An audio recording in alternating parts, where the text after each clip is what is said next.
Kita akan pergi kepada cerita Najib dulu. Kenapa saya kata pengampunan diraja dia akan memasukkan elemen yang dinyatakan oleh dissenting judge hari itu. Okey, baik. Kita baca. Kenyataan hakim mahu Najib dibebaskan jadi sokongan pengampunan diraja. Kenyataan hakim mahu Najib dibebaskan. Hakim tu tak pernah kata mahu Najib dibebaskan. Okey, tapi tak apalah. Datuk Seri Najib mengemukakan penghakiman menentang oleh Hakim Besar Sabah Sarawak Datuk Abdul Rahman Sabli kepada Yang di-Pertuan Agong dalam permohonan petisyen pengampunannya. Bekas Perdana Menteri memfailkan petisyen pengampunan di bawah Perkara 42 Perlembagaan pada 2 September 2022 susulan Mahkamah Persekutuan mengekalkan sabitan dan hukuman penjara 12 tahun serta denda 210 juta. Peguamnya Tan Sri Muhammad Syafiee Abdullah berkata, dalam permohonan petisyen pengampunan, pihaknya menyatakan Najib tidak diberikan pembicaraan yang adil dan rayuannya langsung tidak didengar di Mahkamah Persekutuan tahun lalu serta panel hanya mendengar hujah pendakwaan sebelah pihak. Muhammad Syafiee berkata penghakiman menentang itu sudah dimasukkan dalam permohonan untuk mendapatkan pengampunan diraja dan akan dihantar kepada Yang di-Pertuan Agong pada minggu ini. Permohonan petisyen pengampunan itu sama seperti apa yang Hakim Abdul Rahman nyatakan dalam penghakimannya. Kami akan hantar penghakiman ini kepada Yang di-Pertuan Agong untuk dibaca. Kami juga akan hantar penghakiman majoriti untuk dilihat bagi perbandingan. Hakim Abdul Rahman bersetuju dengan kedudukan pembelaan dan oleh itu Yang di-Pertuan Agong harus digalakkan melihat terdapat juga aspek untuk dipertimbangkan dalam permohonan pengampunan itu. Muhammad Syafiee berkata demikian kepada pemberita setelah prosiding sebutan kes pecah amanah dihadapi Najib dan bekas ketua setiausaha pembenaran Tan Sri Muhammad Irwan Serega Abdullah. Dalam penghakiman 31 Mac, Abdul Rahman berkata, panel 5 hakim persekutuan yang mendengar rayuan Najib gagal memberi keputusan yang saksama kerana beliau dinafikan hak untuk mendapat perbicaraan pribadi. Okey. Ni ada satu lagi kes lain. Ini kes lain bersama Tan Sri Muhammad Irwan Serega ni. That's another case. Tak sama dengan kes yang 1MDB, tak sama dengan kes SRC, tak sama dengan kes di mana dia kena edit 1MDB punya audit tu. So ini banyak kes. Ini kes yang berlainan. Baik. Now saya telusuri sedikit perkara ini. Pertama sekali, itu hak dia nak buat pengampunan, itu hak Najib nak buat pengampunan. Itu tak ada masalah. Bagi saya nak hantar pengampunan tu tak ada masalah. Namun begitu nak menggunakan dissenting judge punya argument untuk menyatakan perkara itu adalah apa orang kata tidak adil dalam sewaktu dengannya, bagi saya it can be done, bukan tak boleh pun. Itu hak dia nak letakkan. Tetapi it's far-fetched lah, agak jauh, agak sukar lah untuk dia nak melalui perkara tersebut. Yang kedua, ini sepengetahuan saya, biasanya pengampunan diraja ini hanya di-entertain. Dia boleh nak hantar bila-bila masa, hantar je. Tetapi hanya akan di-entertain setelah si yang bersalah, orang kena tahan tu, OKT tu, serve 1/4 daripada hukuman. 1/4 daripada hukuman, maksudnya kalau sekiranya 12 tahun, dia dah serve lebih kurang 1/3 ke 1/4? 1/4 daripada hukuman. Suku ke? 1/3? Tak ingat. Tapi lebih kurang 3-4 tahun dia dah serve, baru dia boleh buat permohonan untuk pengampunan diraja. Itu membuat permohonan. Tetapi kalau dia buat awal, tak ada larangan sebab tidak tertulis pun di dalam tu mengatakan 2 tahun, 3 tahun ataupun 1/3, 1/4 boleh buat. Tak ada tertulis dalam perlembagaan. Tetapi mungkin ada dalam peraturan, itu kita tidak pasti. Namun begitu, apakah elemen tersebut bahawa berlaku ketidakadilan itu ada? Jawapan mudahnya tidak. Kan? Seperti yang saya sebut semalam, bahawa ketidakadilan yang disebutkan oleh hakim itu pendapat peribadi beliau. Kerana dia rasa ex parte argument, bukanlah ex parte sebenarnya, tetapi peguam Najib sendiri yang tidak bersedia. Di mana dia sendiri tidak bersedia, bukan tidak bersedia, tetapi ialah satu tidak bersedia. Tapi yang kedua, mereka sendiri yang nak tukar lawyer last minute, sedangkan dia ada 4 bulan untuk prepare kes tersebut. Hakim Peguam Muhammad Syafiee tadi ada 4 bulan untuk prepare, dan dia juga, kalau tuan-tuan nak tahu, merupakan pendakwa raya kes Datuk Seri Anwar Ibrahim liwat 2. Jadi dia tahu prosedur. Dia bukan orang yang tak tahu prosedur, tuan-tuan. Dia senior lawyer. Antara one of the leading lawyers dekat Malaysia ni, Muhammad Syafiee ni. Memang dia antara leading lawyer. Dia bukan tak tahu, tapi disebabkan dia tahulah, maka dia menggunakan kaedah dan taktik delay tersebut sebenarnya. Saya kata daripada dulu lagi, there is a delay taktik untuk nak drag kes tersebut, supaya sebenarnya dia nak kes tersebut dibicarakan sehingga selepas PRU. Kenapa? Kerana UMNO dijangkakan menang dalam PRU yang baru-baru ini, dijangkakan menang. Dan kalau menang, harap-harapnya dapatlah menyelamatkan Najib daripada kes tersebut. Namun begitu, things turn out to be the other way around. Dia tak menang. Disebabkan dia tak menang, maka oleh itu kita tahulah apa yang berlaku kan. Dia peti bersalah dan sebagainya. Again, this is sebab saya pernah interview, kalau siapa yang tak tahu, saya pernah interview ketua pengarah, bukanlah ketua pengarah, dia lah ketua biro siasatan, yang pengarah siasatan biro tu.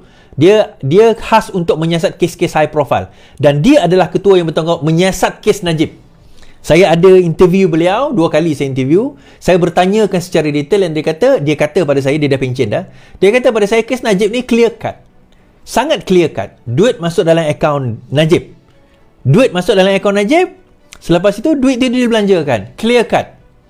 Alright, very clear cut. Dia pun bukannya orang sembarang-barang, pegawai dia pun bukan orang sembarang-barang. Baik, sebab itu sekarang ini saya nak bawa juga tentang Hartal Hartal ni mogok Dr. KKM. Saya cuba nak memahami isu ni. Saya tanyalah beberapa orang berkenaan dengan isu ni. Hartal ini antara lain ialah dia menuntut bahawa bayaran overtime daripada RM9 sejam tu diincreasekan lebih tinggi. Ada lebih kurang 3,000 doktor kontrak yang ada di Malaysia ni. Ada lebih kurang 3,000. Di mana mereka, saya rasa tuntutan dia naikkan, of course naikkan jumlah bayaran per jam itu. Kedua adalah naikkan gaji, bukan naikkan gaji, jadikan mereka sebagai doktor tetap. Isunya adalah, ini yang baru, isunya adalah yang paling utama. Sekarang ini ada 3,000 gaji doktor ni lebih kurang 5-6 ribu sebulan lah. Doktor ni lebih kurang 5-6 ribu sebulan, tidak termasuk dia punya overtime. Baik, antara isu yang dibangkitkan pada belanjawan kali ini adalah kos. Sebab isu hartal doktor, isu doktor nak diserapkan ke dalam daripada kontrak kepada bukan kontrak kepada permanent ni, bukan isu yang baru berlaku pada tahun 2023. Benda ini dah dibawa seawal, kalau tak silap saya, 2016, zaman Najib Tun Razak lagi. Sudah ada desakan untuk nak bawa doktor, orang kata doktor kontrak ini menjadi doktor permanent. Namun isu yang sentiasa dibangkitkan adalah berkaitan dengan bajet. Saya kira kalau gaji mereka 6,000 sebulan on average, 3,000 lebih kurang kerajaan kena berbelanja dalam 220 juta setahun hanya untuk gaji. Hanya untuk gaji mereka. 220 juta setahun hanya untuk gaji doktor ini saja kalau diserapkan sebagai orang kata permanent staff. Itu satu. Namun begitu, saya serahkan kepada Kementerian MOF, JPA, Kementerian Kesihatan untuk menentukan. Sebab gaji ni bukan di bawah KKM. Gaji dan juga penjawatan itu di bawah orang kata JPA, Jabatan Perkhidmatan Awam. Jabatan Perkhidmatan Awam perlukan bajet. Bajet itu di bawah MOF. So dia 3 serangkai, orang kata. Bukan doktor je tahu 3 serangkai. Ni kementerian pun ada 3 serangkai. So nak menentukan sama ada dia orang ni akan orang kata boleh ke tidak tu, bagi saya sekarang ini kita memerlukan satu plan jangka panjang. Kata saya dengar seorang doktor ni cakap tadi lah dalam TikTok. One of the Indian doctor, dia cakap apa? Masalah dengan KKM ni, dia kata, masalah dengan KKM ialah dia bukan masalah kerajaan, dia kata. Bukan masalah kerajaan yang memerintah. Ni masalah dengan pegawai tertinggi KKM. Ini dia cakap, bukan saya cakap. Saya cuma quote je. Ialah mereka tidak ada satu plan jangka panjang nak selesaikan masalah ini. Mereka tidak ada satu plan jangka panjang untuk nak selesaikan masalah ini. So kerajaan kena fikir, kena timbang di antara menyediakan kemudahan kepada kita, kepada orang ramai, dan juga dalam masa sama nak kena entertain permohonan kos, meningkatkan kos. Jadi benda ni kerajaan kena pertimbangkan. Dengan hutang 1.5 trilion, Anwar Ibrahim kena fikir. Dan bagi saya, macam saya kata gitu, nak selesai masalah ni, it will take time. Saya juga pernah cerita, Anwar Ibrahim nak selesaikan masalah GDP to debt ratio tahun 1992 yang ditinggalkan oleh Tun Daim. Daripada 92 sehingga daripada 80% sehingga 32%, benda itu diselesaikan hanya pada tahun 1997, which is 5 years later. Dia akan ambil masa, tuan-tuan. Dia akan ambil masa, insya-Allah. Jadi bersabarlah, saya kata kepada doktor-doktor ni, bersabar, take your time. Teruskan permohonan anda. Saya tak kata anda tak boleh, teruskan permohonan anda, kemukakan permohonan anda, put your grasses. Tapi bagi saya, kalau anda mogok sekarang ini, it will not solve the problem. It will not solve the problem. Sebab lainlah kalau anda mogok zaman Najib memerintah dulu, sebab dia dah lama jadi Perdana Menteri. Ini baru jadi Perdana Menteri, kamu nak mogok, agak-agak lah. Kan? Agak-agak lah. Kan. Jadi dan benda ini sebenarnya didalangi rupanya bila kita cek, tuan-tuan, doktor ada Malaysian Medical Association MMA tidak mendalangi hartal ini. Juga beberapa kumpulan-kumpulan NGO kecil doktor juga tidak mendalangi hartal ini. Hartal yang dikatakan berlaku atau mogok jangka berlaku pada hari ini tidak berlaku. Rupa-rupanya disiasat beberapa orang daripada kalangan orang Perikatan Nasional yang duduk bersama, yang memang juga doktor lah, yang insight benda ini sebenarnya. Jadi kita tengok how far they can go. Majoriti doktor-doktor ini tak ada isu pun. Bukanlah tak ada isu dia orang tak ada permintaan. Ada. Dia orang ada permintaan. Tetapi bukanlah sampai ke peringkat nak hartal tu. Malah MMA, Malaysia Medical Association pun tidak sampai ke peringkat hartal. Dia letak permintaan, which is fine, tak apa. Nak letak permohonan, nak letak permintaan, nak letak demand, itu bukan isu. Itu bukan permasalahan. Permasalahan dia bila sudah menjadi kepada hartal, kepada mogok.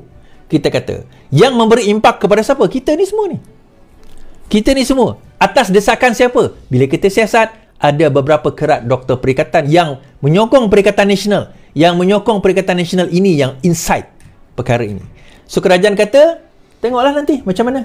Adakah tindakan yang akan diambil kepada mereka atau tidak? Bagi saya, tuan-tuan, bagi plan, buat perancangan, biar kerajaan ini buat perancangan. Sebab ini kerajaan baru.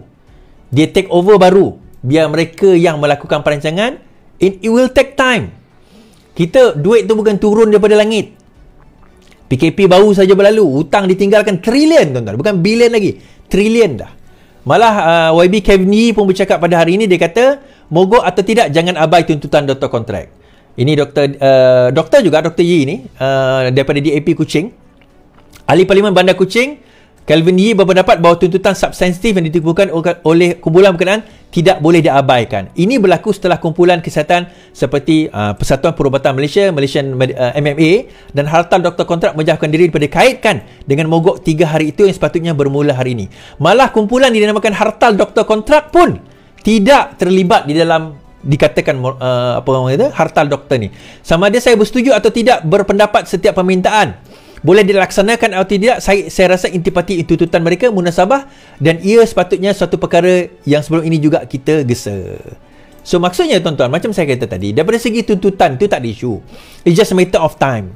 Namun begitu mogok yang dia katakan nak dilaksanakan tu pun, hartal doktor kontrak yang mana satu kumpulan dia memang nak buat hartal zaman PN dulu kot, pun kata dia tak terlibat dalam 3 hari ni. Even MMA, Malaysia Medical Association pun kata dia tidak terlibat dalam apa yang berlaku dalam 3 hari ini. Okay, jadi siapa yang terlibat sebenarnya? Jadi itu menjadi satu persoalan kepada kita lah. Alright. Baik, habis cerita tu kat situ hartal doktor, kita akan bagi perkembangan terbaru kalau sekiranya ada perkembangan terbaru.